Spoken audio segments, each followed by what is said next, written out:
reproduction. It is a type of reproduction which occurs by fusion and formation of gametes. It is followed by all the higher plants and animals. All the sexually reproducing organisms, they show three phases in their life cycle. The first phase is called as pre-reproductive phase, or it is called as a juvenile phase.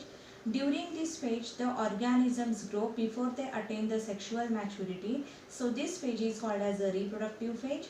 In case of the plants, this juvenile phase or pre-reproductive phase is called as a vegetative phase, during which the vegetative growth of the plant body takes place. Then second phase is called as a reproductive phase. In this phase, the organisms are enough mature to reproduce sexually. This phase is marked by production of the flowers in case of the plants. According to the flowering phenomenon, the angiospermic plants are divided into two types. One is monocarpic plants, and second type of the plants are called as a polycarpic plants. The monocarpic plants, they produce flower once in their life cycle. They produce flowers only once in their life cycle. Such plants are called as a monocarpic plants. These monocarpic plants, they may be annuals, or they may be biennials, or they may be the perennials. They may be the perennials. Annuals means the organism or the plants which complete their life cycle within 1 year. Those are called as annuals. For example, wheat, rice, etc. These plants, they complete their life cycle within 3 to 4 months. During that one, they undergo the three marked phases, that is pre-reproductive, reproductive and post-reproductive. Biennial plants like radish and carrot, example of the biennial plant, radish and carrot, they show the three phases. While perennial plants means which complete their life cycle in many years, those plants are called as a perennial plants. These perennial plants are also monocarpic plant. Very common example is the bamboo shoot. This bamboo plant remains or it grows vegetatively about 50 to 100 years. After growing vegetatively 50 to 100 years, once it produces the flowers in its life cycle, and after the seed setting, the death of the plant takes place, or the dying of the plant takes place. One more plant is there which shows a unique phenomenon of flowering, and that one is called as a Strobilanthes kunthiana.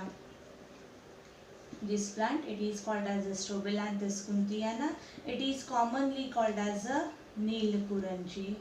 It shows a unique phenomenon of flowering. It produces flowers once after the 12 years. Flowers once after 12 years. In case of the hilly regions of Kerala and Karnataka and Tamil Nadu, it produces the blue color flowers. It produces the flower in September, October of the 2006. Then the second type of the plants are called as a polycarpic plants. The plants which reproduce after reaching the maturity, that is they reproduce many times. Many times means they produce the flowers many times after attaining the sexual maturity. For example, many perennial plants like the mango, they produce flowers every year after attaining the sexual maturity. In these plants, the phase between the two flowering season is called as a interphase, or it is called as a recovery phase.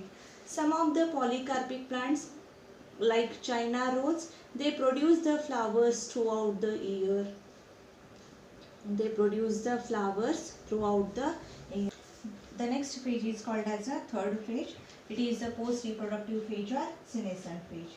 During this phase, there are structural and functional deterioration takes place, and it is followed by the aging process, and after the aging process, there is a death of the plant is there. So, after the reproductive phase, all the organisms undergo the third phase, that is the aging phase. All these three phases, in case of all the sexually reproducing organism, they are influenced by the hormones. The hormones plays very important role in transition of one phase into the another phase. Now we are going to start with the events in reproduction. events in sexual reproduction. In all the sexually reproducing organisms, basically or fundamentally, there are three events are there. These three events are named as pre-fertilization, fertilization. These events, these are named as a pre-fertilization events. Second one is the fertilization event, and the third one is the post-fertilization event.